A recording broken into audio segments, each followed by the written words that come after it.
All right, so without further ado, I'd like to introduce Dick Heitler. He's going to be moderating the conversation with Paul for the Arthur Morgan Award. Dick, class of 1967. Or friends of the college, which exemplify the concept of community advocated by Arthur Morgan. Nominees for this award are persons who have contributed to their community, either local, national, or world, in a manner which brings members of the community together in order to work towards common goals. Morgan served as president of Antioch College for 16 years. And I think it is an honor to introduce Paul Millman and to chat with him about his career and its relevance to the Arthur Morgan Award. Now, I first met Paul Millman on the stoop of the Union, where he recruited me successfully, by the way, into SDS. We have remained friends ever since, so I've come to know of his Brooklyn red diaper pioneering work in employee-owned enterprises. Although he recently retired, these days Paul is still best an employee-owned company based in southern Vermont that manufactures highly specialized optical filters for research applications. Starting out as a group of 6 renegades, Chroma has grown to a company with sales of over 5,200 worker owners scattered across. Paul has expanded his influence into the larger Vermont Employee Ownership Center, later as a director of the Vermont Business Roundtable, and still later as a director of Vermont Businesses for Social Responsibility. So, Paul, my first question to you is, what's the connection between organizing for SDS, tending bar, which I know was also one of your career positions, and working as a salesperson and being president of Chroma? The stoop. The stoop at Antioch is the it should be stated at the beginning of this that I was not a great student, not even vaguely, but I hung out on the stoop a lot, and I hung out in the coffee shop a lot, and I worked in the coffee shop and hung out while I was working in the coffee shop. And Alice Maxfield is shaking her head because she worked with me in the coffee shop. And all of those things, SDS and business and tending bar, all go back to the thing that I like to do best, which is to hang out with people. And even as the president and CEO of Chroma, I spent most of my time traveling around the world, visiting customers and hanging out. And I do that really well. It's the one thing in this world that I do incredibly well. And so I think that that's the connection. Every one of those jobs in some way or another, whether you're a community organizer or you're the sales manager of a private company, or you're a bartender, every one of those things is somehow related to selling. And even though selling was not something I was particularly proud of when I first got into it, it served me very well, and I think I've served the community pretty well doing it. Great. Paul, so hanging out. Let's get specific. How did you get into this particular field? Let's talk about that in terms of employee-owned enterprises in general and Chroma in particular. when I first worked in the service industry, I dreamed of having my own restaurant and bar, and it dawned upon me that I would have to be an employer, and what was the meaning of that? And I thought that somehow I should share the something that I didn't understand yet with others. And when I got to Vermont, the irony, of course, is that I learned formally about worker ownership at the job that I left or got fired from in order to start Chroma. That is to say, the president of and owner of the company that we worked for, which was called Omega Optical, at one point talked to the employee body about making the company partly employee owned. And it turned out that I was actually the only person who was interested in that. And I was very interested in that. And so I learned some about it. And when we started Chroma, I insisted that it be owned by the employees. And it was a very easy step for me because there were 6 of us. And of the 6, I had savings. One had in-laws that had quite a lot of money. One had family that had quite a lot of money. And 2 didn't have any money at all. So if we were going to be an equity-owned company and everybody had to buy into the company, that meant that 4 of us were going to own the company and 2 of us were going to work for the others. And that clearly was not going to work out. And so in the organizing period before we went live, as it were, I spent a lot of time fighting with the others about how ownership was to be. And I won. And it has been employee owned for the last 30 odd years. Still is. Fantastic, fantastic. So going from there, Paul, how is it that a committed socialist, and not somebody who used to be a socialist, but somebody who is still, as I understand it, a committed socialist, how is it that such a person learns to navigate and navigate successfully the turbid currents of a capitalist economic milieu? How do you handle the? It's interesting. Mary, can you put the article in the chat called "Socialist Grows Up"? So there was an article some years ago in Inc. magazine called "Socialist Grows Up," and that was about the conflict of being a socialist and trying to run a business and trying for the business to be somehow democratic, but understanding that being democratic somehow inhibits a business from developing. And so that was always a conflict. I believe most strongly in sharing wealth. I believe that our country is in the shape that it's in because wealth is not shared and because wealth is concentrated in among a very few people.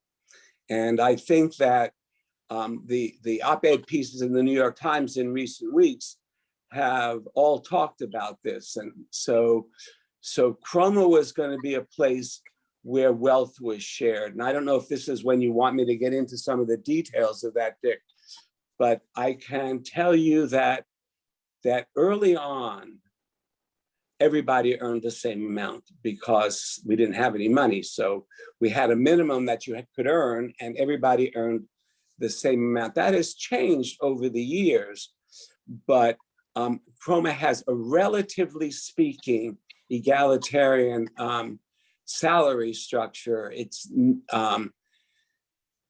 the entering salary and there's at least one Antiochian who still works at Chroma who's on this call, and he's going to have to correct me if I'm wrong. But when I left, the entering salary was $40,000 for the, we broke the company by jobs into tiers. So in tier one, the entry salary was $40,000. And the top salary in that tier was $76,000. And the top salary in the company, which was mine, was $220,000. So even if you take the entry level and the top salary, it comes out to less than 6-to-1. And that's pretty low number in American capitalism these days. Chroma also has an egalitarian profit sharing. Everybody in the company, irrespective of job description, gets the same share of the profits. And maybe Elijah Snow-Rackley will tell us later that this year's share of the profits was $41,000, I understand. So for somebody who entered at $40,000 and got a $41,000 share of the profit, their share of the profit was 100% of their salary. Also, shares, ownership in the company is distributed equally. Everybody in the company gets 200 shares in the company every year, again, irrespective of job description. It was something that I held holy. It's not something that everybody agrees on, and I pray that it is not something that somebody's going to challenge. Time will tell on that.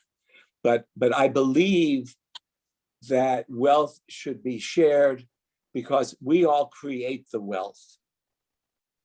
I'm enough of a Marxist to believe that. And since we create it, we should share it. We should have shares in it.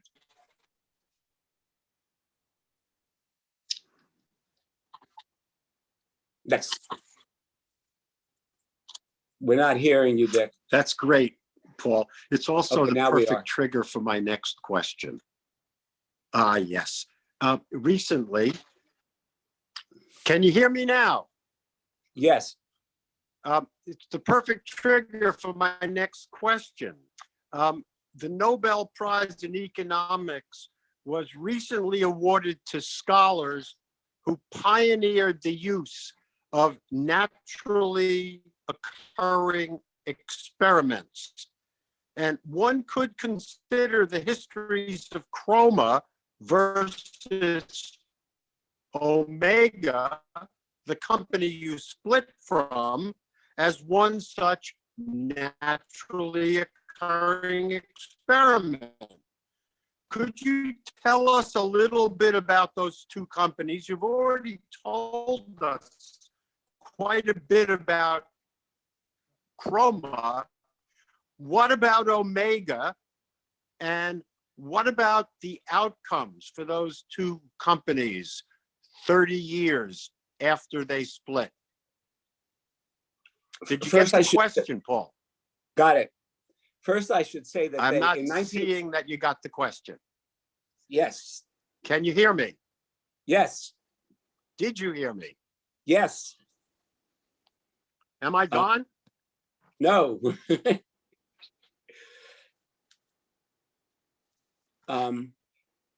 First, I should say that the other company tried to sue us out of existence in 1995, and we won. So that's a significant difference between the companies. We competed with them for business, and they tried to sue us out of business.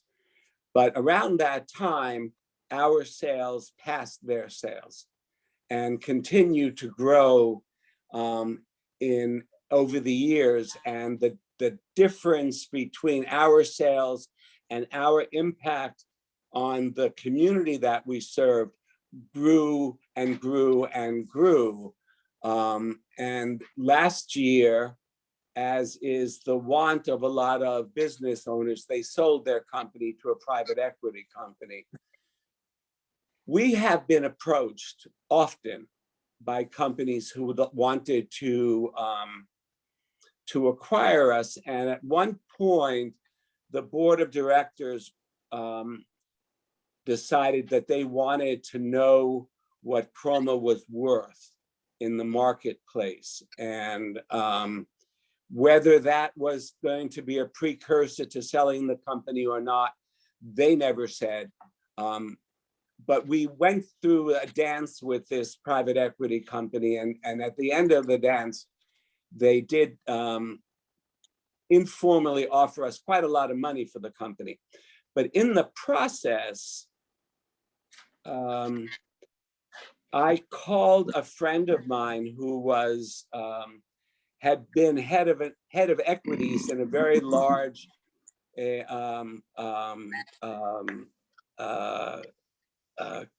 stock equity company, and one who had been involved in acquisitions for a very long time. And I said, what do I do? And he said very simply, if you sell the company, it will be very different on Monday morning. And that image was enough to keep me from ever agreeing to sell the company. And it wasn't just that ownership would change, and it's the faces of the people who work there that was going to change, and their feelings of satisfaction and of security was going to change. And of course, my ability to influence other businesses was going to change. And that, of course, meant something to me also. So we took a path of service as our way of relating to the community that we serve. And it worked quite well for us. It worked incredibly well for us. And other companies take a path of building and selling. A friend of mine started a company 5 years ago, told me he was going to sell it in 5 years, did sell it for an astronomical amount of money in 5 years. And that's fine. That was the path he took. Early on, I tried to convince him that employee ownership was the right path. And emotionally, that was fine for him, but it wasn't going to be the path. I think that Chroma and companies like Chroma, and by the way, there are at least 2 other Antioch companies that are employee owned. The Ellis Springs Instrument Company was employee owned until it sold. And the bookplate company, I believe, is employee owned, or maybe it's the Antioch Press that it's employee owned, or maybe they're the same. So ours is not unique, but is very Antioch, the way we all approached employee ownership. And I think that concept of employee ownership, and in some cases shared ownership, not complete employee ownership, really is a political answer to some serious questions in the United States. And I like being part of that political answer. And the contrast here is that if you build a company in 5 years and sell it, you as an individual can get rich. But if you maintain an employee ownership structure, maybe 200 people can do very well. Correct. But everybody knows the story that they, just for a second, Dick, people know the story that they tell us about why socialists become something else when they grow up, is because socialism means everybody is equally poor. Well, our socialism is everybody is equally rich. I like rich. Okay, great. Paul, this is going to be my last question, and then we'll open it up to the chat. But I'm going to move off of business for a moment and back to politics, because you're a person who has had a lifetime of political activism.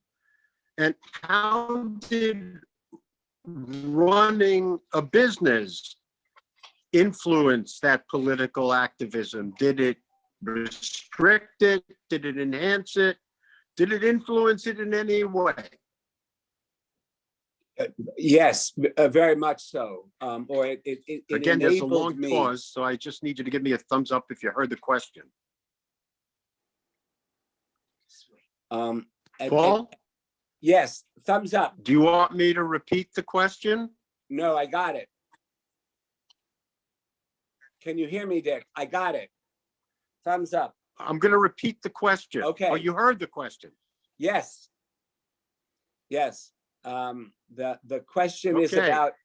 about for a person who's been actively political most of his life. I got it. We're waiting for the answer. Great. Okay, great. Mary, can you find an article there about the override of the governor? Yes, I already put it in the chat. Okay, great. So so what I found out was that by being in a leadership position in a successful business, more people listened to me than listened to me when I was somebody who they didn't know.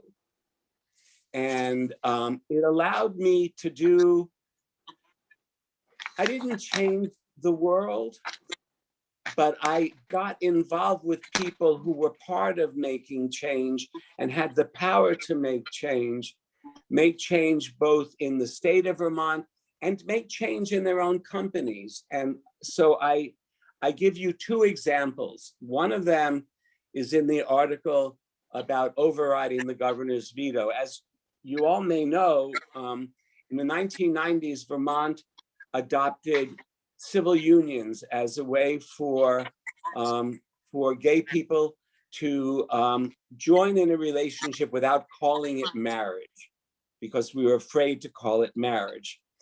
And then around 2005, it became clear that marriage needed to be the official legal status of people in Vermont, or else the politics of it were not going to be successful, and people were never going to feel the equality of marriage. And so the legislature overwhelmingly voted to create marriage for everybody in Vermont, and marriage equality in Vermont. And we were the first state, by the way, that did it through the legislature. And the governor at the time said he was going to veto the law. And this was on a Friday that he announced he was going to veto, and the override was going to be the following Monday.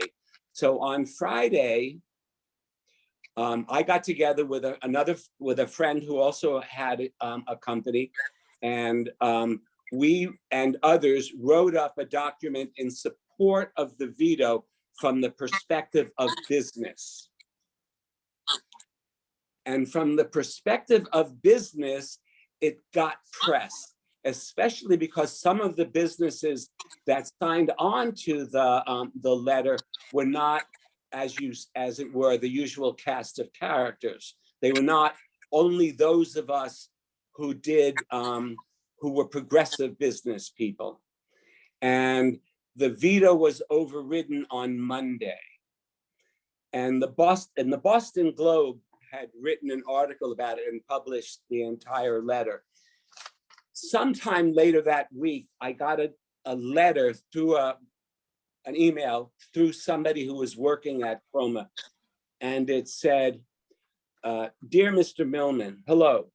I am a fourth-year grad student at MIT, and I've been ordering Chroma filters my whole time here. I've been a fan of your company because of the excellent tech support, but now I'm even a bigger fan. Thank you for signing the letter to the legislature supporting my freedom to marry. One of the reasons I was drawn to MIT is that my partner and I wanted to live in a place where our relationship was legally recognized. I am pulling an all-night in the laser lab right now, and took a break to surf the web and see any updates from Vermont. I'm just thrilled that the president of the company whose products I am using as I write this wants to extend the legal recognition north to his state. So thanks. So there's nothing more to say, I think, in to the idea that business can influence politics, and we can influence. I mean, business has long influenced politics poorly, but we have started to influence politics positively, and I think that my position at Chroma has allowed me to have influence that I had not had before. During the last year, I've led a business group that has worked out a way to finance universal early childhood care and education in Vermont. And as everybody knows, that's an absolute necessity in our country. So I guess we're up to the questions in the chat. I'm going to say I apologize for my sketchy connectivity here, but I'm ready to pass the torch for somebody else to throw you the questions from the chat. Paul, So I have Mary, can you do that? Yeah, I can do that for sure, Dick. Okay. Paul, the first question is from Karen Forwright, and she says, Paul, how did the Antioch experience, especially the co-op program, influence your path from different jobs to where you eventually wound up? You know, I went to, I applied and went to Antioch because I wanted to be in a community where there were people like me.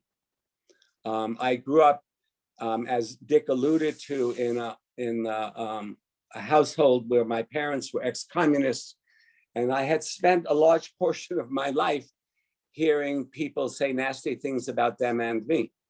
So I wanted desperately to be in a community where I could experience the love of others like me. And so Antioch was very important to me that way.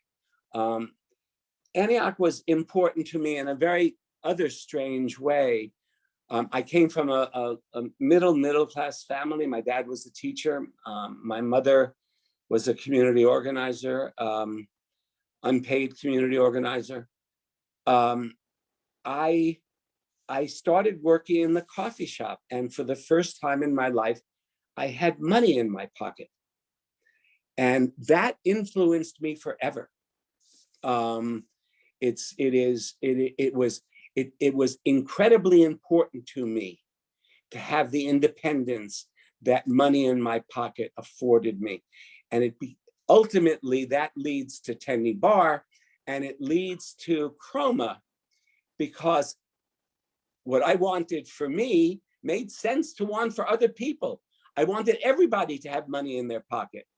And the greatest moment in early Chroma history is when my partner at the time said to me, you know, there are people buying houses who never expected to buy houses because they had money in their pockets. And that was incredibly important. So Antioch and the people,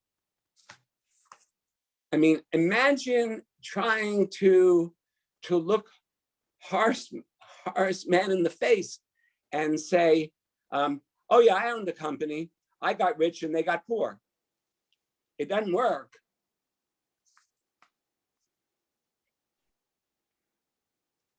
Okay. Next question.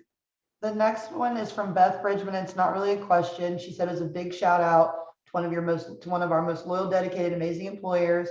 We love working with you, Paul, at Chroma, and we miss you. Kudos to you for hiring 2 of your former co-op students, Elijah Snow-Rackley and Dale Kondrucki, sending them love from the co-op program. That was from Beth Bridgman. And then Elijah said, Paul, can you talk about having shared wealth in the community and then said, oh, you're already getting at it. So that's what you were already. I guess my question to you would be, how would a Marxist, because you said Marxism, how would you classify an entrepreneur that starts their own company? How would you do that? So I cannot pretend that I'm a Marxist, because Marxists are people who study, and I was not really one who studied. Okay.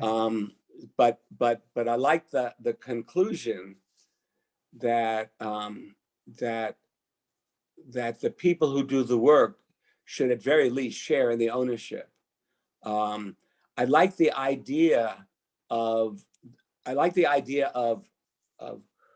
workers shared ownership better than I like the idea of state ownership. I'm not a big fan of state ownership. As I said earlier, I think that shared wealth is a concept that more people than just socialists can get behind, but it is something that every socialist should be behind.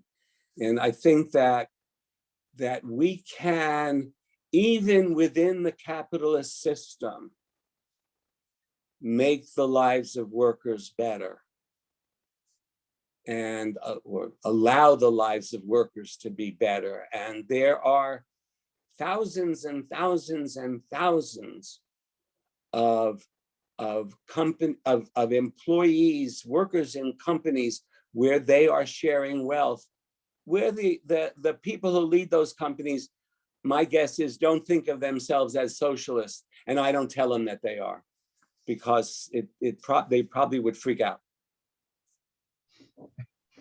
There's a question in the chat that says, can you talk about why it's important for Chroma to be where it is and why it's in such a small town? That's an interesting question. The reason it's important for it to be where it is because we live there. And that's why most companies are where they are, is that the people who start them either want to live there or they do live there. It's problematic that it's in such a small town, because like everybody else these days, they're beginning to have some issues getting new employees. They're faring better than other companies because they pay better, and because all of the things that we talk about are better. But it's not an easy task, and so but it was there because that's where we were. That's the community that we were in.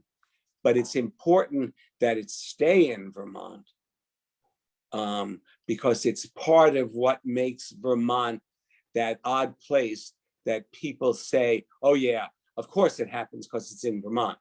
So it's very important that Chroma stay in Vermont to be part of that. Another message from Timothy F. Johnson says, for Paul, do you think that Chroma will continue to stay with your vision? That's another good and difficult question. I know that so those of us who spent any time studying the history of communal movements in the United States know that great companies were once co-ops like Amana, but it's not anymore.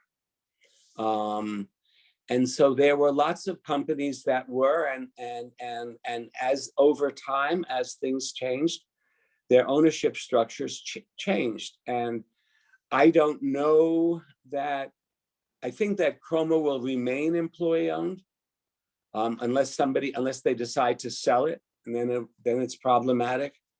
I think that there is a movement toward meritocracy within the company, which I didn't like.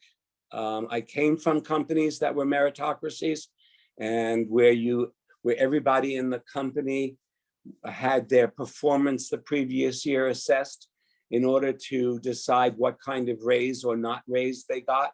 Chroma doesn't do that. Everybody in the company gets a raise at the same time. And if there are performance reviews, which they've introduced in recent years, they're not related to increases in salaries. Salaries are for the entire company. There is a debate in the company about whether the increase should be a fixed number, which it had been for the first 20 years of the company, or a percentage. And I always argued for the fixed increase, because the fixed increase meant the percentage increase for the lower paid workers was greater than the percentage increase for the higher paid workers. Unfortunately, the new group of higher paid workers thinks that's not such a good idea. And if I have a regret, it's that I didn't somehow solidify that in cement before I left. Next question from Alexis Barclay. Chroma still operates like other companies to some degree. How are workers able to advocate for themselves at Chroma? So that's another interesting question, because my message to the employee owners of Chroma was that the board of directors did not represent them as workers, it represented them as owners. And as owners, they might wish to do things that were not in the interest of them as workers. And I said it every year, and I said it every which way I knew how to say it. And it never seemed to sink in. And at one point I suggested that they either form a workers' council or form a union. And neither one of those ideas was acceptable. They kept thinking, and they kept voting for board of directors who they thought represented them as workers. And it made it very confusing for the board of directors. It made it very confusing for me, because some of the board of directors did not have an understanding of the business, but felt that their role was to be a kind of representative of their part of the people in their part of the business. And it never worked out well. And it's still an issue. And I think that the only way to do it is if the workers in the company form either a workers' council or a union, and to some degree formalize those relationships, that interaction. I would like it not to be adversarial, because you're still trying to build a company that benefits all the people who work there. But there still needs to be a distinction in representation. The next question is from Susan Hill. Paul, how did Chroma conduct employee education or employee discussions that allowed employees to fully understand the history and employee-owned vision of the company? Not well. And that's my fault.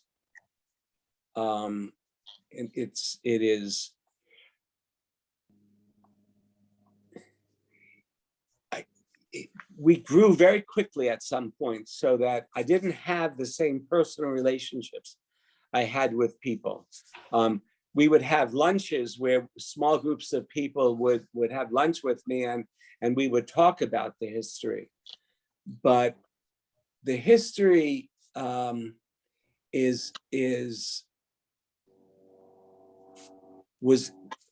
think the history stopped being well understood.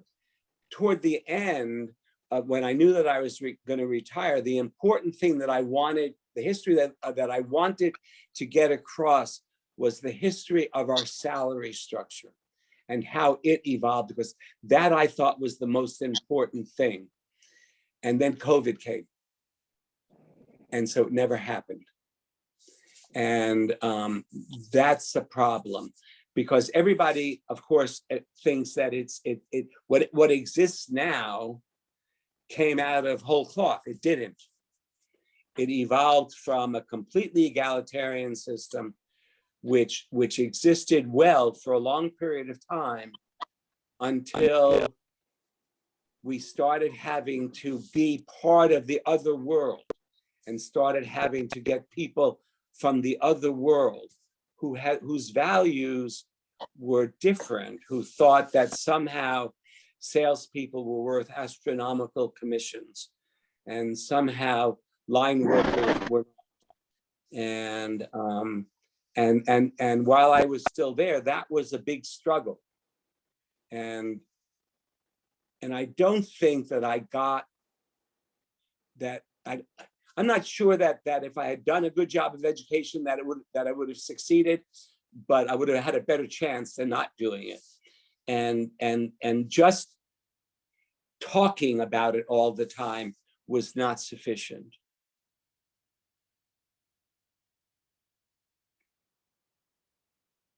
I have another comment in the chat from John Knox, class of 68. Says, Paul seems like another great example of an alum who could be a great learning resource for students to supplement the more formal curriculum if he were willing. And then Eric Miller asks, what happens when a person leaves the company? Are they bought out? If so, does that create an incentive to leave when the value of their piece of the pie reaches a certain point? That's a good question also. You get bought out. So as you might imagine, the longer you're there, the more shares you accumulate. We thought it was going to create an incentive for people to leave, and some people did leave because of it, but very few.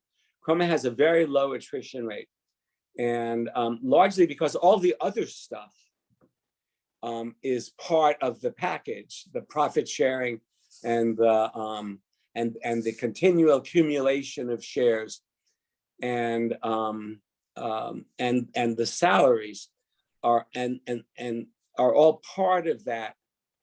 Plus, there's the very real world that we all live in, where once you leave an employer that provides a quality medical insurance plan, you're out in a world where if you want that same quality, it's going to cost you $20,000 a year. So that gives pause to a lot of people. This is from Susan Hill. Paul, this is from Neelan Crawford. Can you say more about the history of the salary structure and its pros and cons? Yeah. So as I said, when we started, everybody earned $30,000. At least the people, most everybody did, because I had savings, so I passed on salary for the first year. I got it later on, but everybody earned $30,000. How do we figure out $30,000? The median income in Brattleboro, Vermont in 1991 for a family of 4 was $24,000, and we needed to be better than that.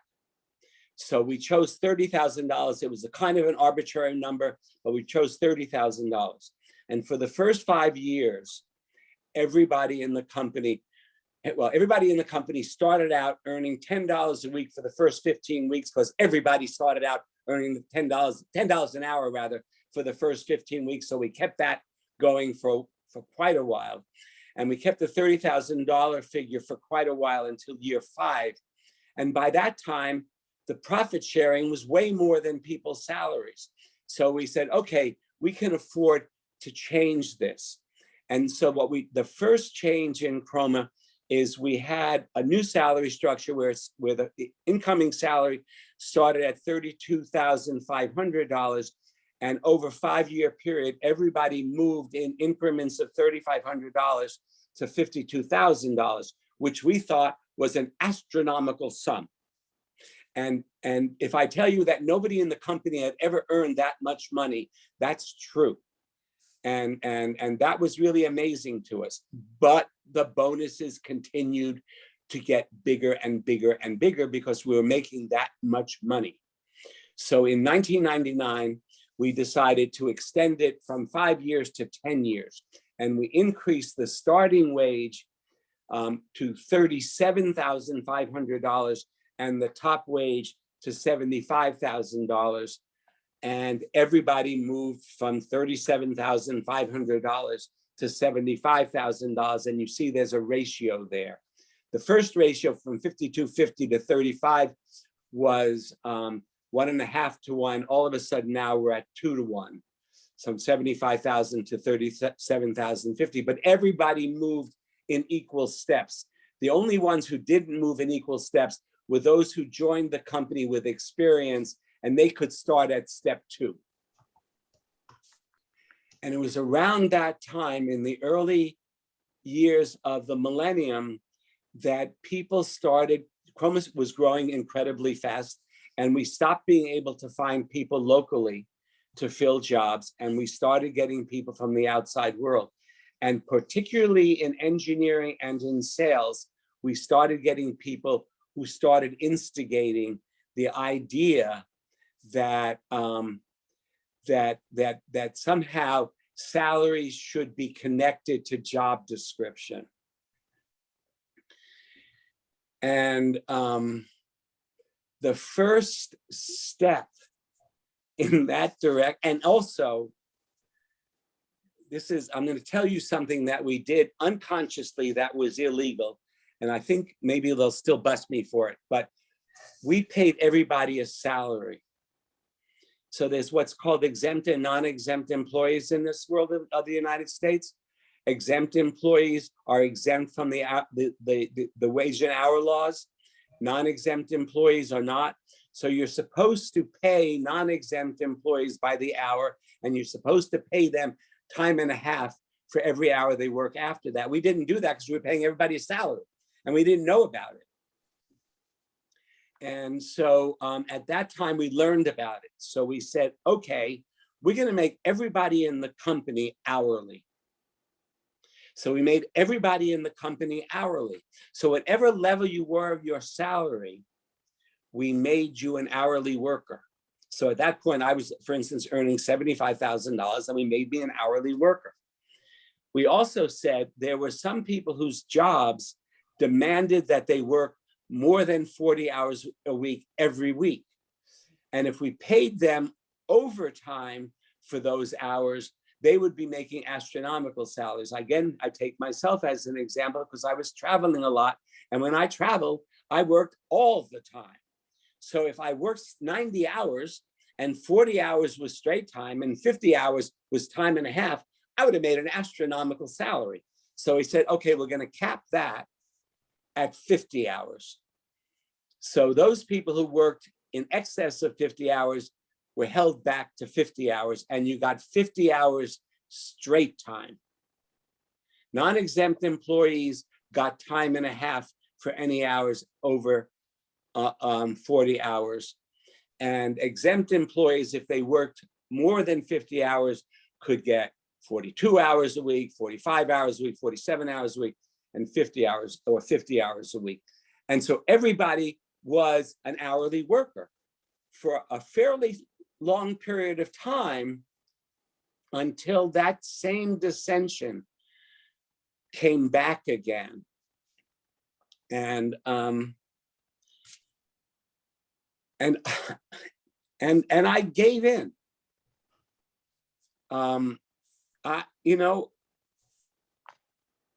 It was not a happy time for me, but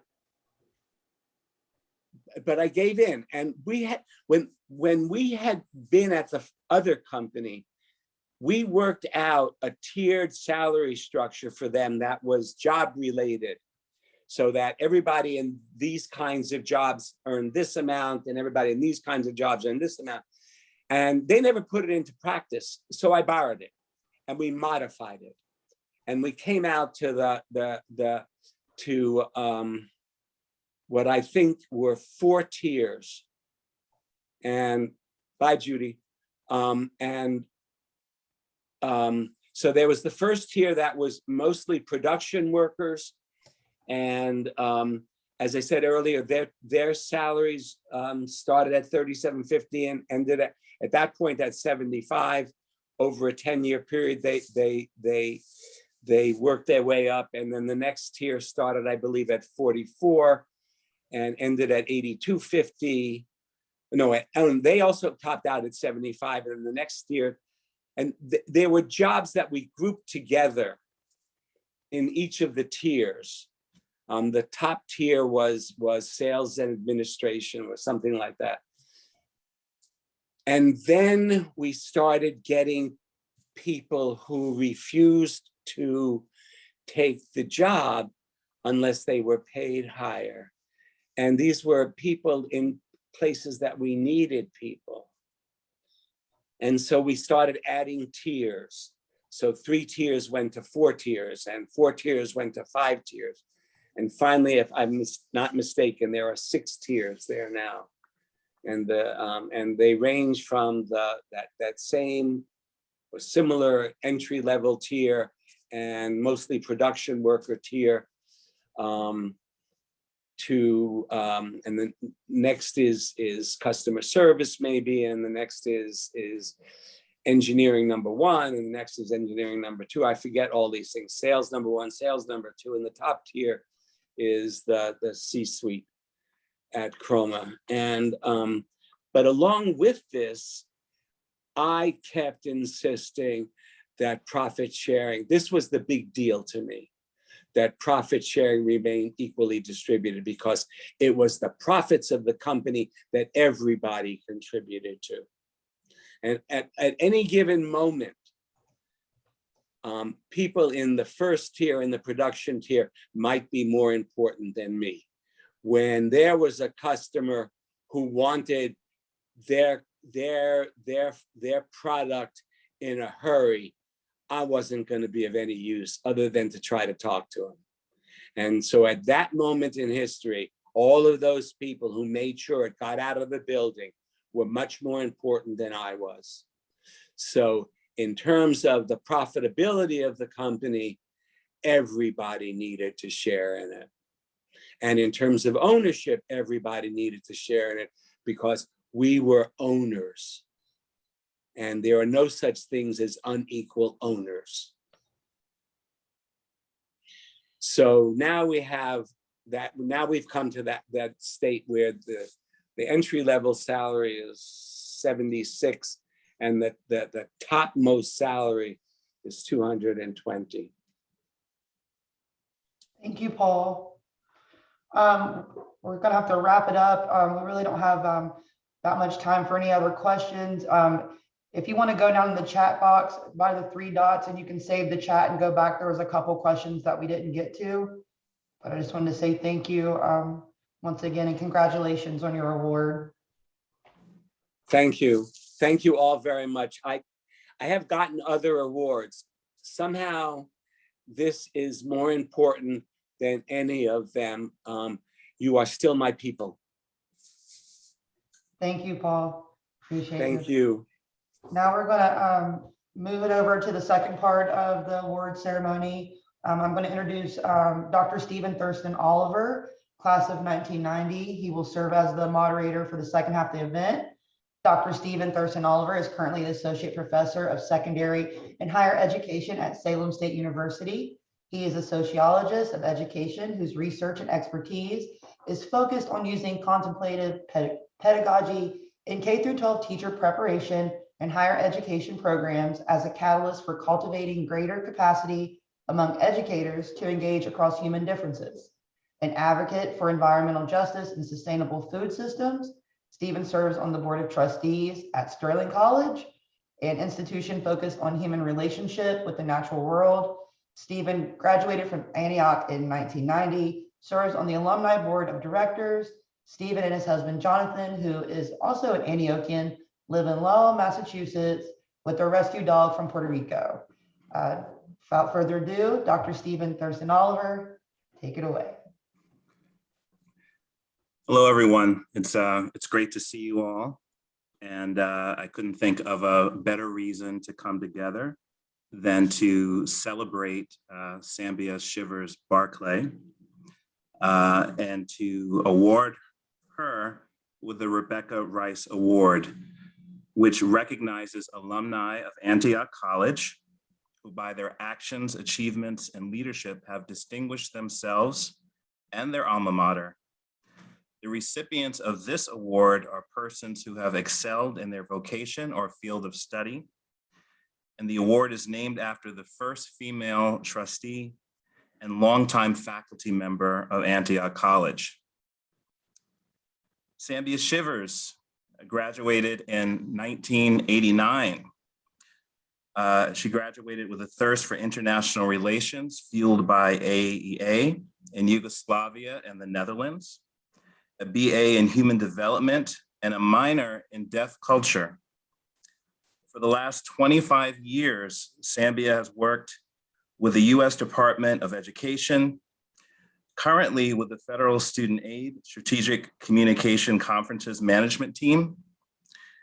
And prior to that, she served as the lead on International Visitors Protocol and dignitaries for the Office of the Secretary, International Affairs Office. Sambia is a member of the steering committee of Women Who Opera in Kennedy Center. And she also holds seat on the board of the International Student House, the International Career Advancement Program Alumni Association, and previously on the board for Rotary International, Learn Serve International, and Youth Leaders International. And what is not part of the statement that I have to read is all the work that Sambia has done as a sign language interpreter. And as we met Sambia to start talking about what I should read for your bio, there were so many names that at a certain point I stopped trying to write them down, right? You have interacted with everyone from Beyonce to JC to, I think you were talking about Diana Ross at one point, and then there were just so many people in the mix that you have had an opportunity to interact with. And I just want to say before we get into the questions that I have, and I'm envisioning this as a dialogue and a discussion, and encourage people as we go along to put your questions in the chat. I just want to say, for somebody who's observed your journey now for many, many years, right? We're now in our 50s, and as I was reading, I was struggling with to see with the distance, and it's all happening, right? We're now in this stage of our lives, and it's been amazing to witness your journey. For me, you've always been somebody that I look to and say, wow, she has really done it. You've done it in your professional life and all of your many accomplishments. When I look at your daughters who are thriving, I say, wow, she has really done an amazing thing there. I saw that your mom is with us here. And so I just want to give a shout out and say hello to Mrs. Shivers and say, what an amazing thing you have done, right, in bringing Sambia to the world, and that everybody that interacts with her never forgets her, right? That's the power of her impact and her presence, and the importance of her presence in the world. So to start off with, as we were talking about it, there were some things here that I didn't even know. And the first question was, how did you find Antioch? And why did you choose to come? Why did you choose to come to Antioch College? Right. So I chose to come to Antioch because of my earlier childhood experiences. As I had said to you before, Maya Angelou always made the statement, people won't always remember what you've said, but they will always remember how you made them feel. And I came to Yellow Springs from Vicksburg, Mississippi. I was born in Vicksburg, Mississippi, and my parents migrated north, and my mother was working at Wilberforce, and my father was playing professional football for the Minnesota Vikings or the New York Giants at the time. And we ended up in Yellow Springs. And so my parents put me in Antioch Montessori. And my first teacher was an African-American teacher named Faith Patterson. And Faith Patterson was this incredible being, full of light, full of ambition, who just really encouraged me, who loved me, who just made me feel like the world was mine, that was open. And the other things I remembered so vividly about being in Yellow Springs was folk dancing on the Red Square, walking in the Glen, spending time with my parents in the Glen. And so when my parents they left Yellow Springs and moved to Detroit, Michigan, and I lived in Michigan until I was 17 years old, it was time for me to go to college. And there were all these universities that people were looking at, but I kept reflecting back on Yellow Springs. I kept reflecting back on that experience, my early childhood experience. And so I decided that I wanted to see if Antioch was really what I remembered. And so I went ahead and I applied, and then I requested to come in as a prospective student.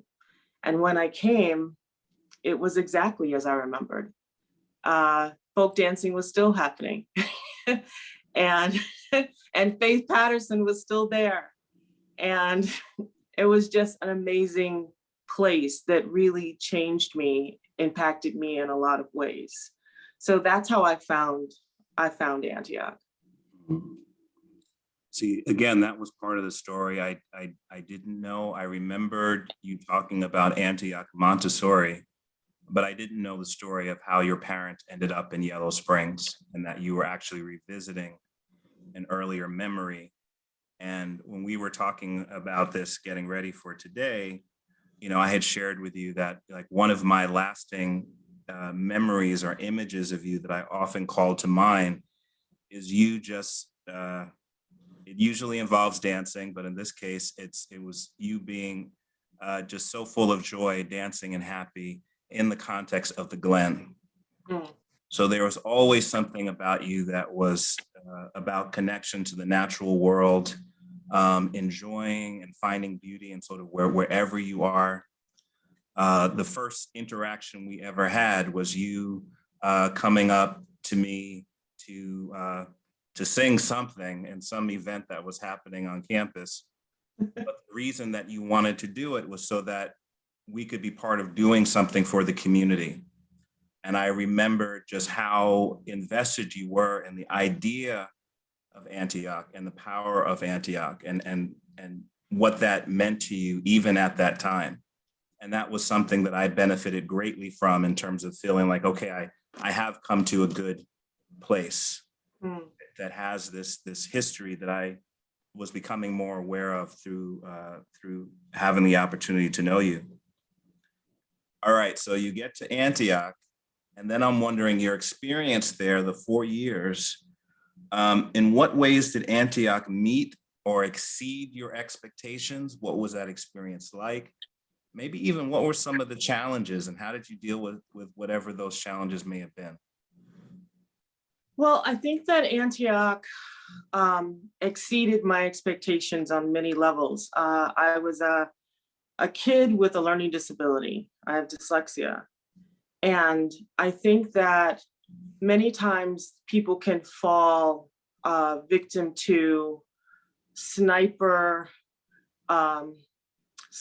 grief or sniper images that will destroy your aspirations because you are given a label. And so that label means that lack must exist.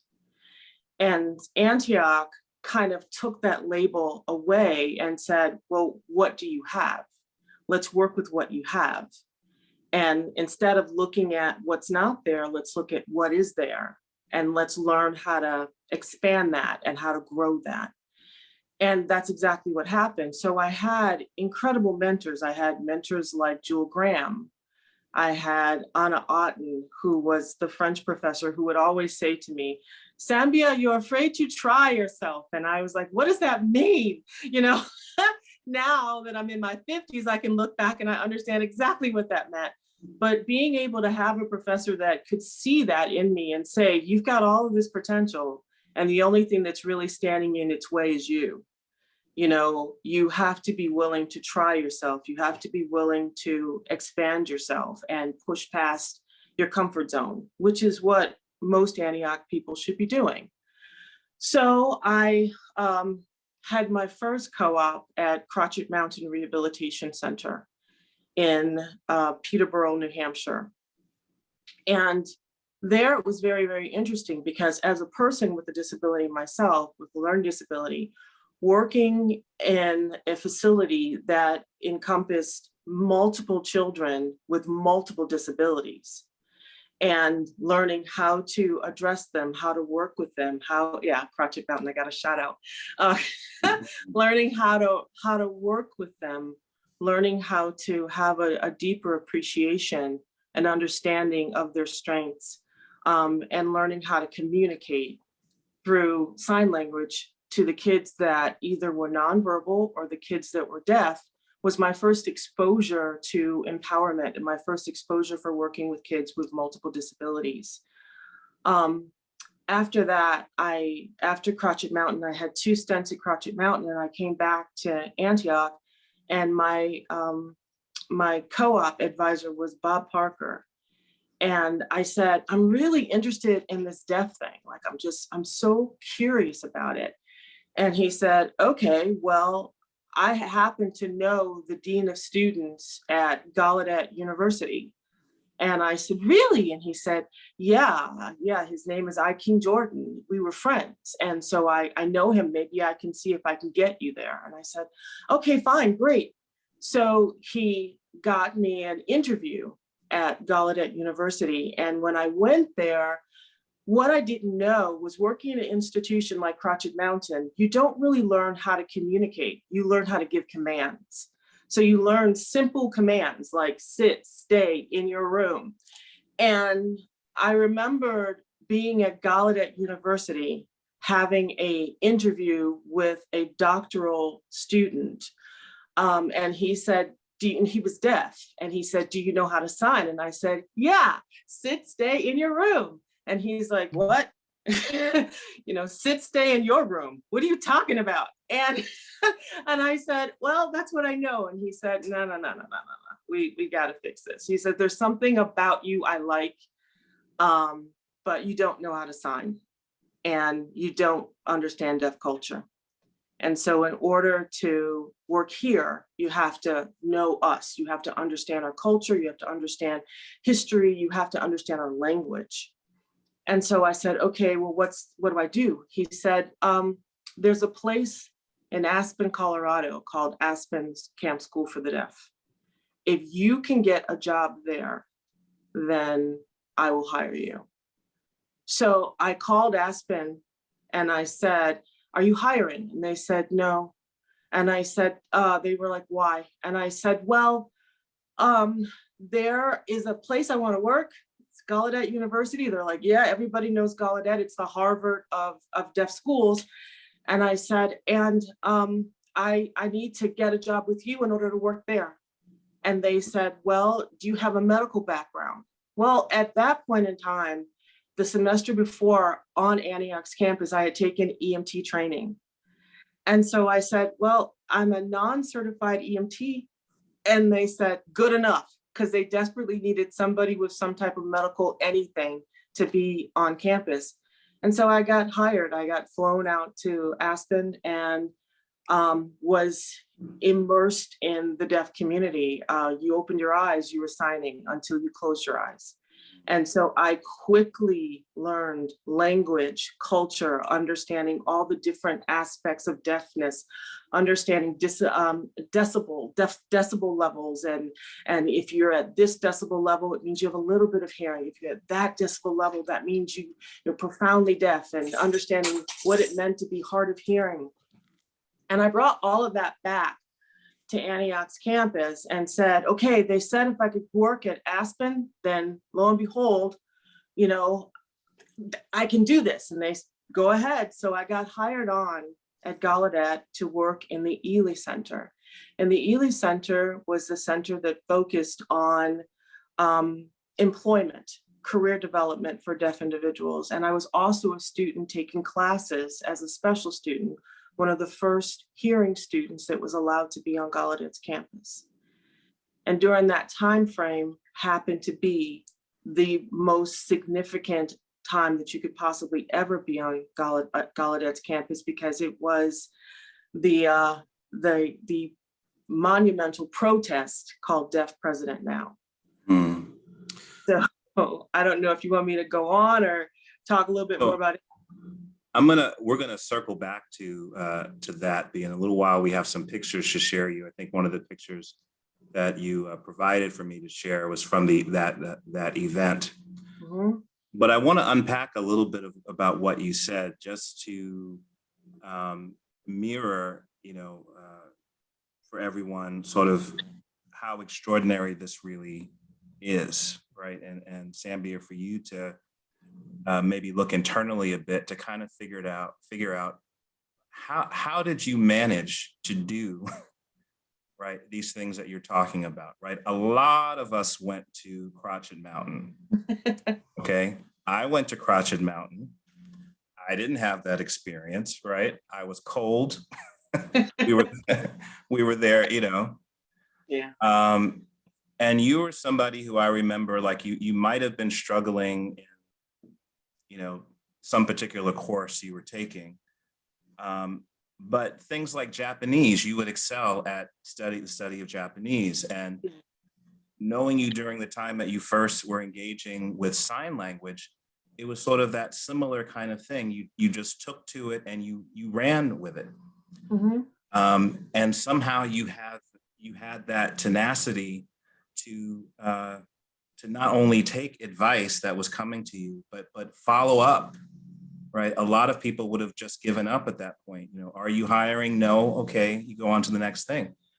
Where did that come from? That ability to kind of follow through and kind of put these wishes out into the universe?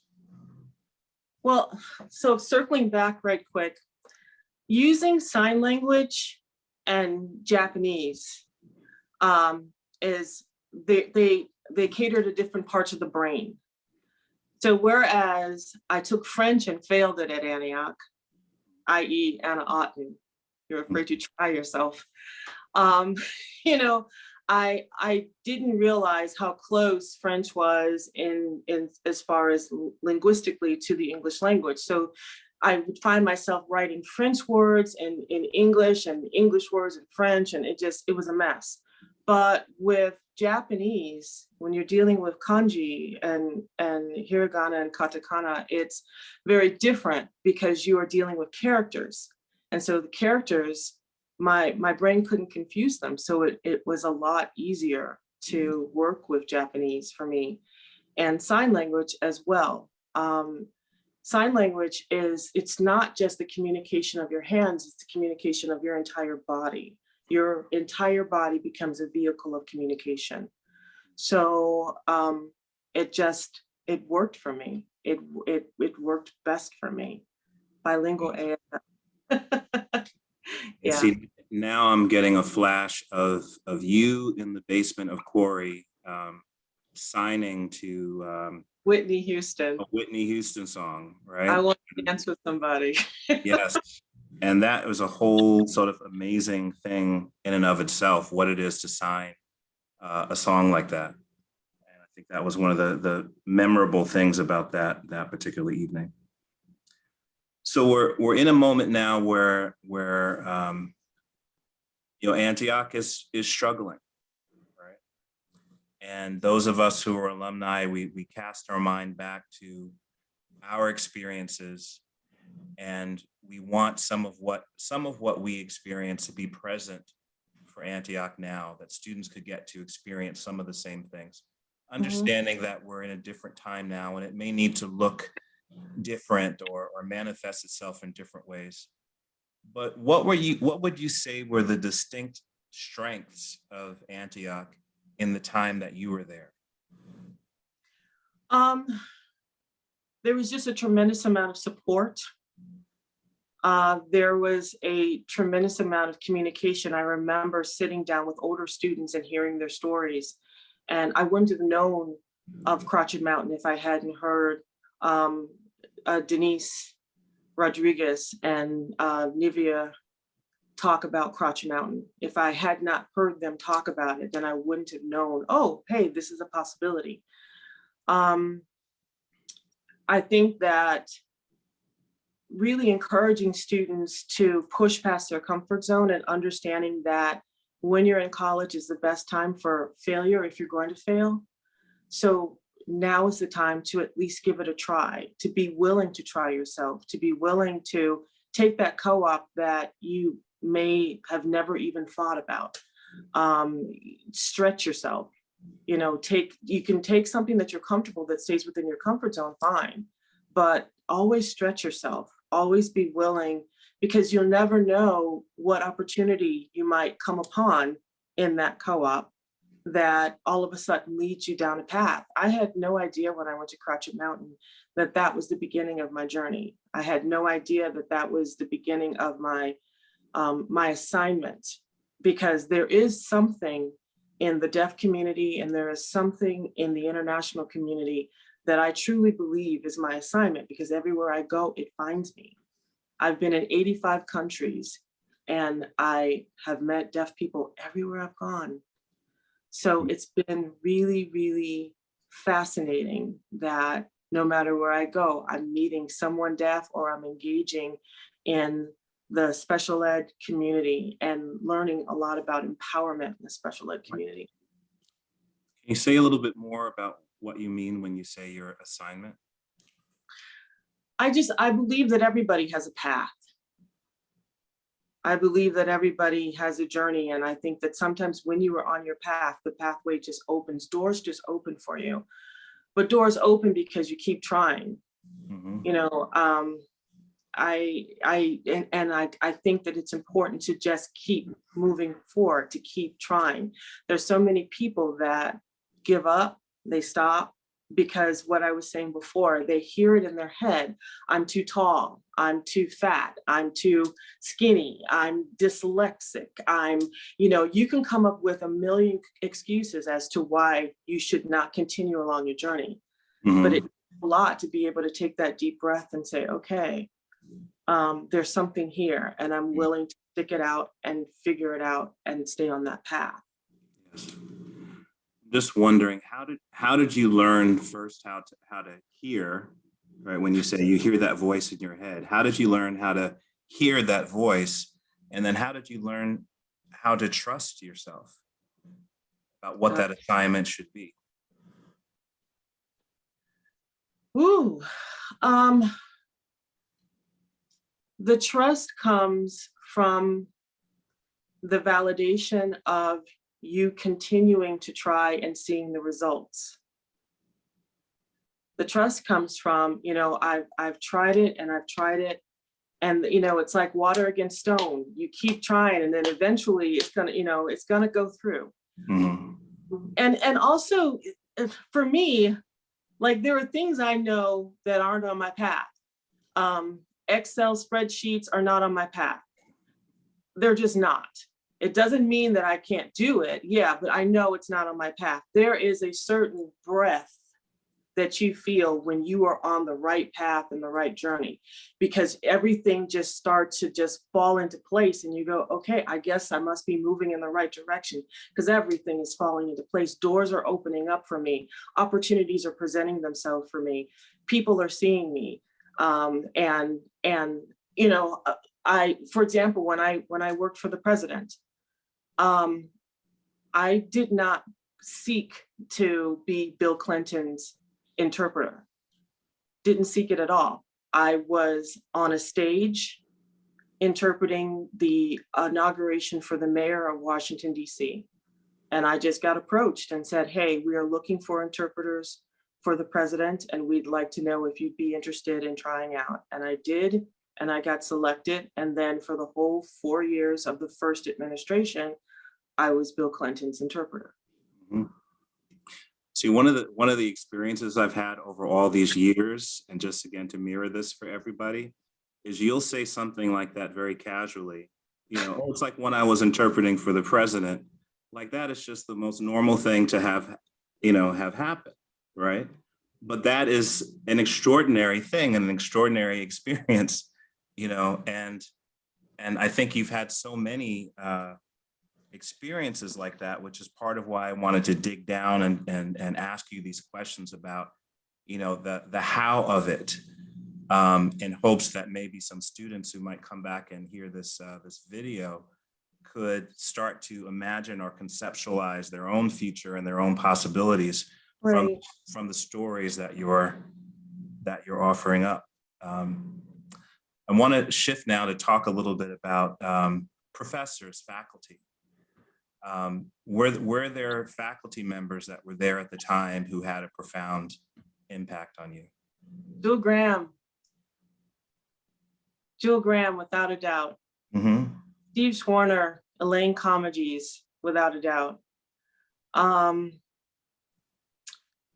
Other professors, yeah. I mean, there were lots of professors. I always found what I loved most about Antioch was literally the professors were always saying, yeah, the people that have written the books have written their perspectives. What are your perspectives? Mhm. You know, you're out there now. You are in the field. You are experiencing what they're talking about in the books. So what's your perspective?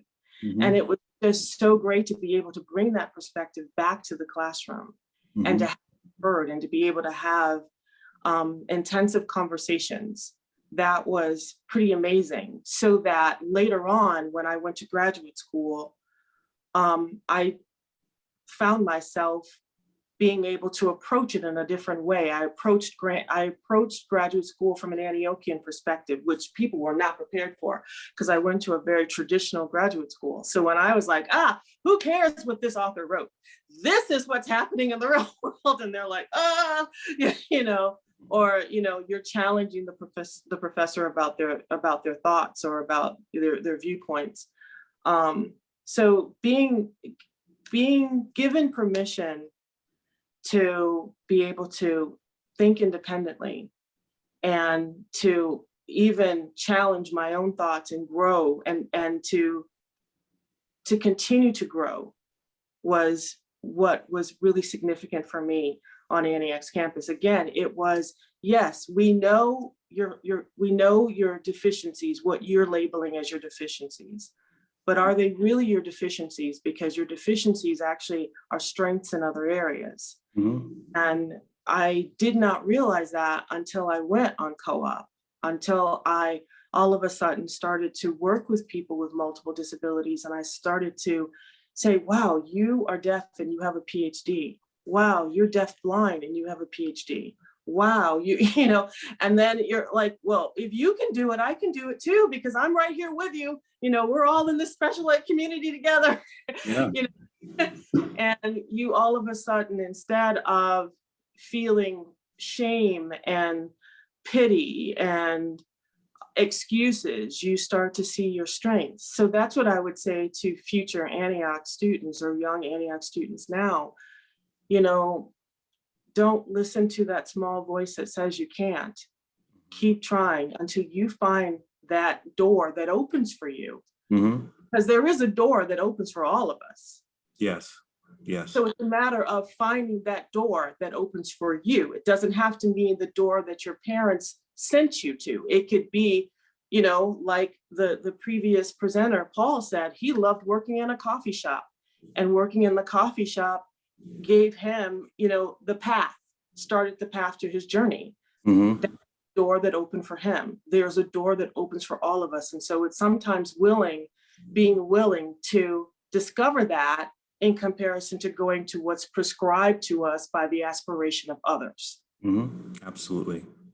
You mentioned Jewel Graham and Elaine Comegys, Black faculty member and administrator who were there during our time. I'm wondering if you could say a little bit more about what was special about them and your interaction with them, and what did their example, their presence on campus, what did that mean for you in those years? Well, Precious Jewel Graham was significant for me because my first experience with an African-American teacher was Faith Patterson. And then, to the best of my knowledge, I don't remember having another African-American teacher until Jewel Graham. So college, preschool, elementary, so preschool, and then college, because I went to Catholic schools, I went to private schools, and I don't remember ever seeing a Black nun. But when I met Jewel, she was just this fascinating person because, again, she made herself open and receptive. She made herself available. She took us to her home. She, you know, classes happened in non-traditional ways and non-traditional venues. And that was really, really cool. And what I later found out, which I did not know, was Jewel became so fascinated with me learning sign language that Jewel started learning sign language, and she learned sign language.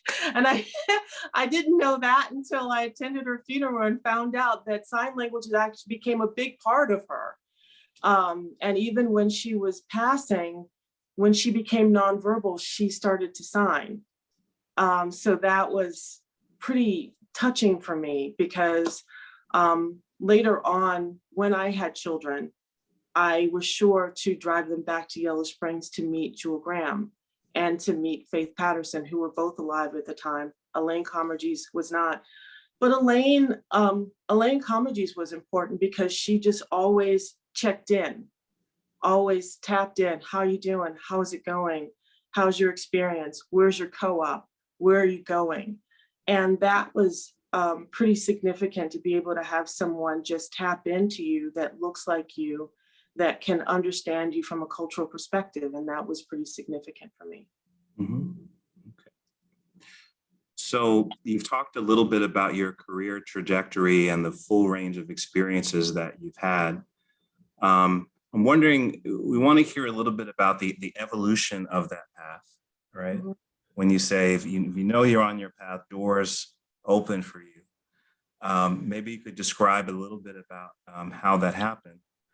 But I want to move now to share some of the pictures that you sent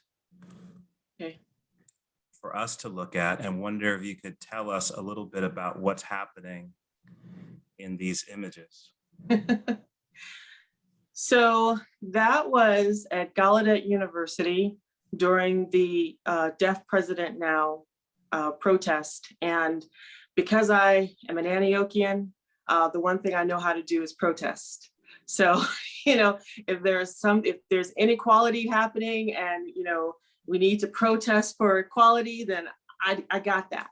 So this was one of the signs. There were several signs. We stayed up making signs, but I was a student at Gallaudet's campus living on. And at that point in time, President Reagan was the president, and it became known that President Reagan wore a hearing aid and that he was hard of hearing. So we decided that we would bring that out to the forefront and say, well, if President Reagan is hard of hearing, then why can't Gallaudet have a deaf president? Because Gallaudet University, up until 1988, had always had hearing presidents. It's a deaf university, and it's always had hearing presidents, and the majority of the Board of Trustees were also always hearing. And they said, well, this is a deaf school. If this is a deaf school, then why can't we have deaf representation? And so that was the protest, because at that point in time, Elizabeth Zinger was nominated to be the president of Gallaudet University over a deaf person. And so it was a protest that spread around the world, and we marched to Capitol Hill. It was a pretty enormous protest. And President Zinger resigned. She never made it on campus. And then instead, King Jordan, who was a friend of Bob Barker's, became president. And King Jordan, he was born hearing, and he became deaf at age 22 to a motorcycle accident. So he was verbal because he had had auditory stimulation, so he could speak pretty clearly, but he was deaf. And so King Jordan became president of Gallaudet University. Wow. Some other images here. Mm-hmm. So that is on Capitol Hill, and the students taking over and claiming deaf president now. So, which later on happened when King Jordan became the first deaf president of Gallaudet University. And also boards of trustees were also transitioned out, and deaf board of trustee members were transitioned in. That is King Jordan.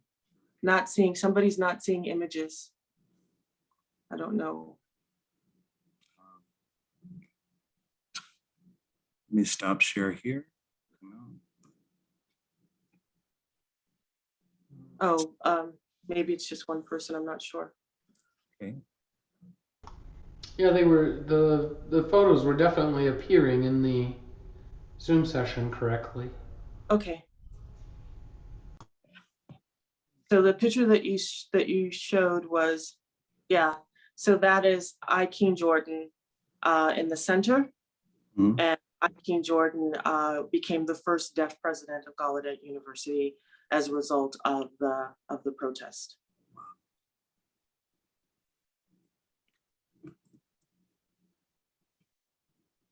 Okay, I'm gonna come out here, try it a different way. I could see it. Okay. That's me, pregnant, at the White House, interpreting for Bill with Donna Shalala in the background, and I can't see who the other two people are, but that was one of several. I was there for the full administration. I mean, for the full 4 years of that first administration.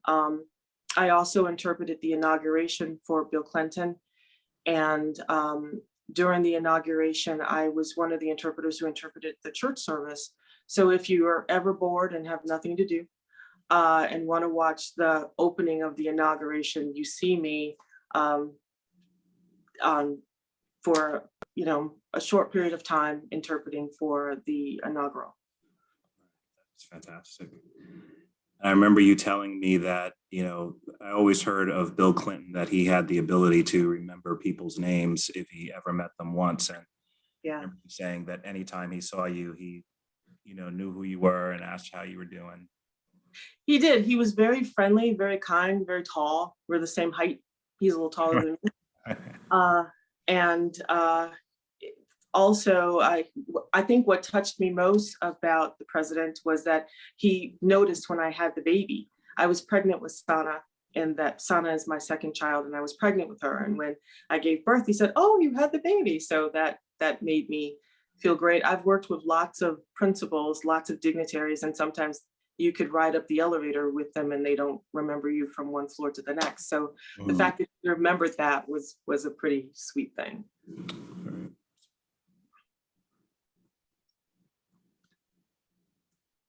Okay, we have some other pictures that we will come back to. Okay. Computer is not cooperating. So the last question that I have, and those who are with us, please start putting questions in the chat. We're going to move in a little while to our question and answer period. Anything that comes to you from what you're hearing. And the last question, I remember saying to you that, whenever I see pictures of your daughters, and I mentioned the ways in which they are thriving, and what a beautiful thing that is to see. But I always see aspects of you in every image I see of them, or I had the analogy of light being refracted through a prism. And I'm wondering, what do your daughters think about your stories of Antioch? And do they understand and appreciate what the Antioch experience was all about? I think in many ways, that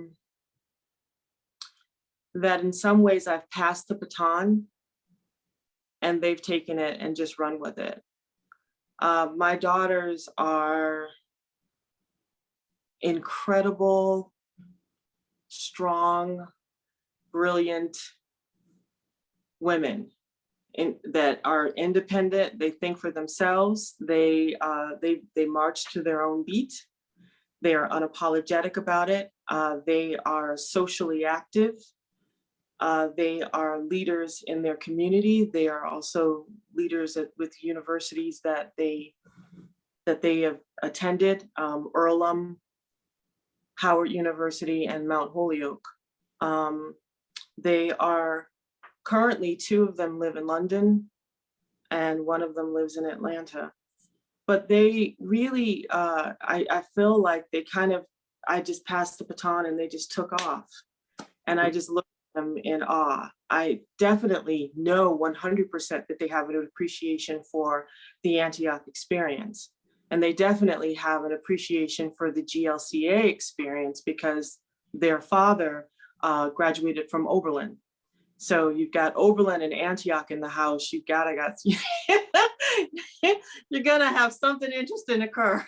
So, yeah, we just always believed in allowing them to find themselves, to try themselves, and to not take themselves too serious. We also encouraged them to not worry too much about failure and to learn from it, to learn, they're athletes, they're soccer players, they're captains, they're pretty impressive for me. But I love them dearly. Beautiful, beautiful. So you want to see what questions we may have. So please put questions in the chat. Yeah. I don't know. Go ahead. Yeah. I also don't know because we're still back in the early 90s. I don't know if we want to talk about what I'm doing now or if we want to, or do we want to take questions and then talk about it, or I don't know what time we have left. Yeah, I would love to hear more about what you're doing now. And let me see if I can. Oh, what are you doing now? What are you doing now? So that's that. So what I do now is, or let's talk about what I did as of a year ago, because then it's easier for me to talk about that, and then I'll move to the now. So for 25 years, I met with international visitors that would come to the Department of Education. State Department has posts all around the world. And so the ambassadors would identify up and coming leaders that the US government should engage with. And those up and coming leaders would be given funds to come to the United States. And my role was as in public diplomacy.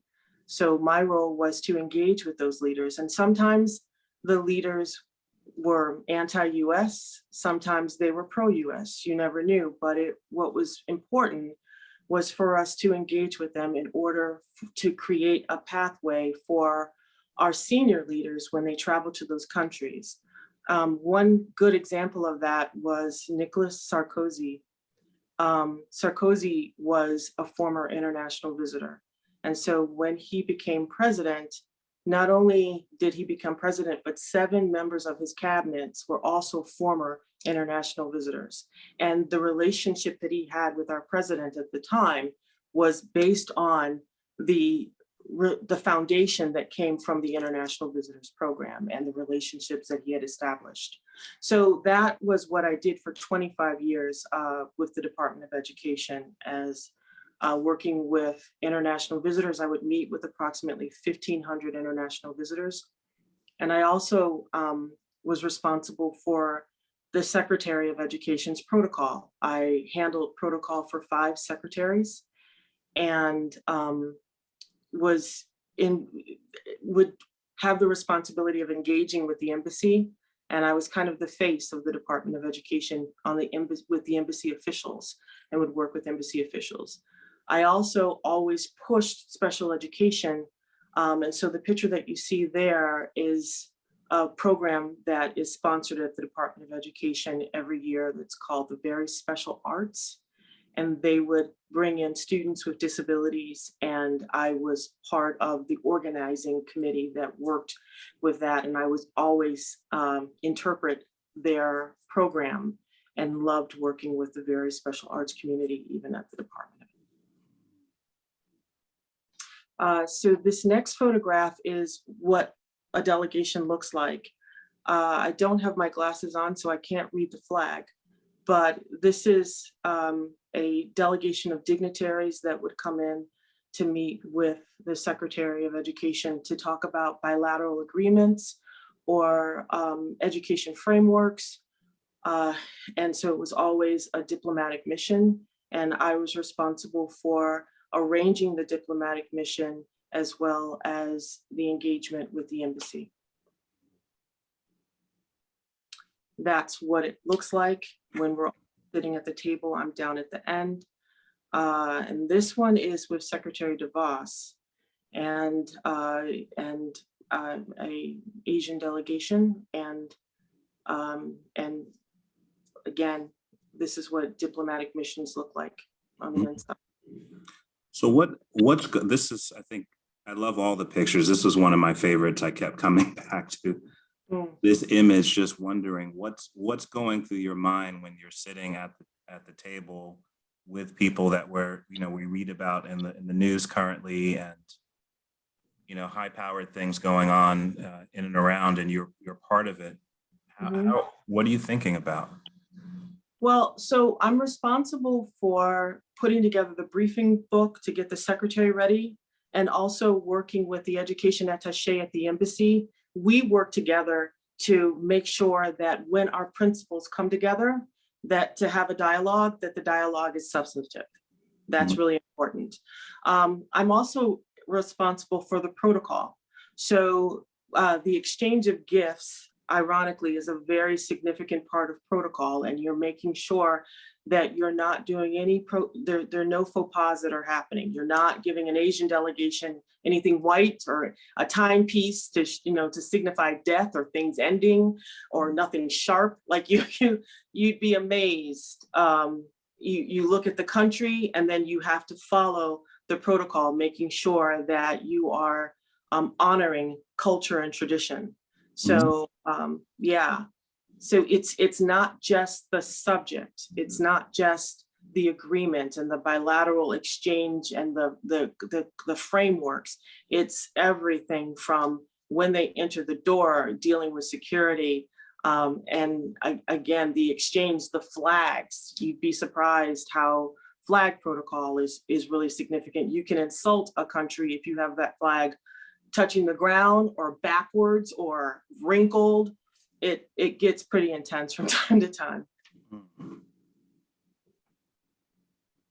That is one of my favorite groups. So I've had 2 out of the hundreds of dignitaries that I've dealt with. 2 of my favorite, one I could not find, was working with Julia Gillard, who was the first female president of Australia.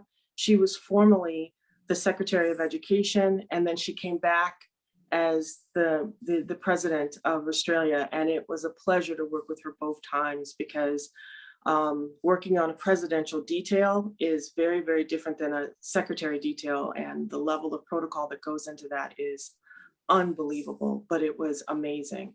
The photograph that you have here is also one of my favorites, but under an unfortunate circumstance. In 2010, Haiti had the enormous earthquake that devastated Haiti, and Arnie Duncan was the secretary at the time, and he wanted to get involved and figure out a way to offer some assistance, which is difficult to do from a federal perspective. But so what we did was we crafted a study tour, and we brought over a Haitian delegation coupled with USAID.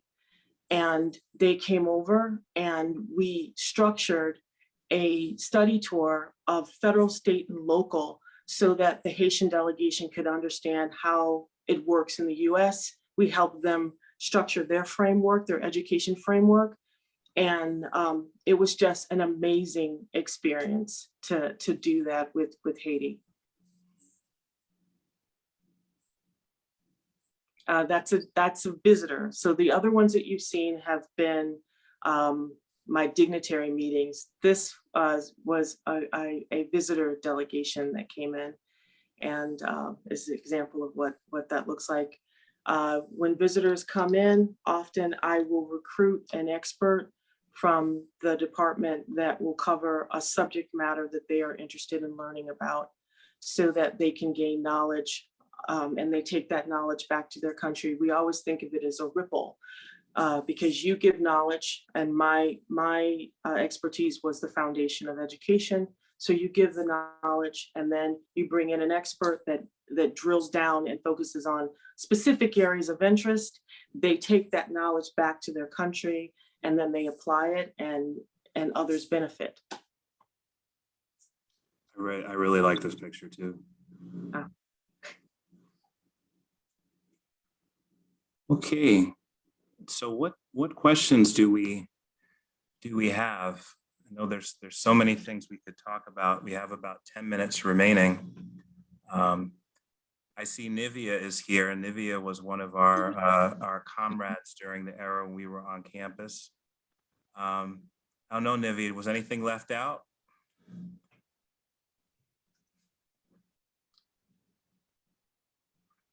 Oh, no, sorry. I just want to say, Sambia, that I'm so super proud of you. Oh. And just to let you know, my youngest daughter, she's becoming an audiologist, and I talk about you all the time.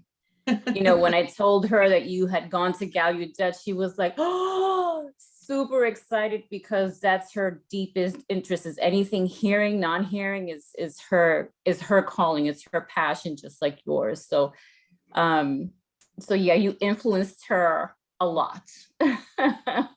You were one of the people that influenced me on campus. So thank you so much. And see, it's paying it forward, because now my daughter is like super involved in this. And she graduates in about 1.5 years with her doctorate in audiology. So I thank you, Sam, for, you know, helping me to lay that foundation. Pleasure. Absolutely. And great to you. Mrs. Shivers, did she leave anything out? It's all there. It's so good to see you. So good to see you. I think my mom might be, if my mom is on, is she trying to reach the speaker? Mom. Still muted. How's that? That's good. Okay, Wait, we can't hear you, Mom. You went back on mute. Yeah. You're muted again. Wait, is she unmuted? I'm asking her to unmute Mom? right now. There she okay, is. how's that? There we Yeah. go. Okay, I'm so very proud of her. And yes, you covered everything, Sambia. You really did. And Stephen, it's so good seeing you. You guys brought back a lot of memories. And if Sambia's dad was here, he would be floating, and I know he is. So congratulations, Sambia. Congratulations to you, Stephen. Thank you. Thank you, Mom. Okay. Any questions from our fellow Antiochians here? I want to know, what are you doing now? You didn't get to that. Oh, sorry. So, oh yeah. All right. So I left international affairs a year ago, which is it's crushing in some ways, because I love that job so much. But the borders closed and there were no delegations coming in, so I worried. So I switched over to something completely and utterly different, and I am doing virtual conferences. I'm working with the Federal Student Aid Conference Management Group, and we are doing the largest virtual conference at the Department of Education. We have over 16,000 participants in the last conference and over 100,000 viewers. And it's called the FSATC, so Federal Student Aid Training Conference. And that's what we do. And basically what you do is you provide training to federal aid employees, stakeholders that want to learn information about COVID, information about how to give student assistance, how to give student aid, how to make things easier for students that are applying to college. So it's a very, very different position, but it's been good, because once you've done the same job for 25 years, as I said earlier, you have to be willing to stretch yourself, and going into the virtual world and learning how to orchestrate a virtual conference has been a game. It's been very, very unique for me, especially at 54 years old. And ironically, once again, where I said the path will find you, my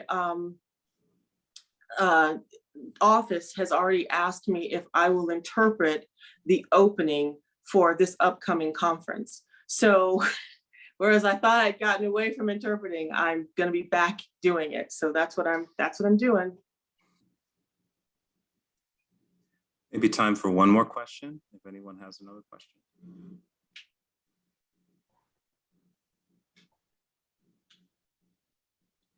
Anyone? I feel like I'm teaching a class now. Any more thoughts? It's a very different topic. Yeah. Yeah. Well, Sambia, again, congratulations. Go ahead, somebody. I can say that thank you so much for giving me this award. As Paul said earlier, there is nothing more precious than to receive an award from a college that you love, you know, a college that is so significant and so profound in helping you develop yourself. So thank you so much for the award. I really, really appreciated it. It's amazing for me. The other comment that I would make for upcoming Antioch students as well is try to have as many streams of talent as possible, so that, you know, don't just stay in one stream. You know, I am a sign language interpreter. Yes, I am a dignitary, and I handle dignitaries. I deal with public diplomacy. I interpret medical interpreting. I do theatrical interpreting. And so my contracts come in a lot of different ways, but don't, you know, the more languages you learn, the stronger you are. The more certificates you have, the stronger you are. And just always continue to learn and grow and branch out as much as possible, because you never know when you might have to do like I did. You know, the government closes the borders, and then all of a sudden you have to tap into a whole new skill set. And if I didn't have that, I could have been in trouble. So that would be another recommendation.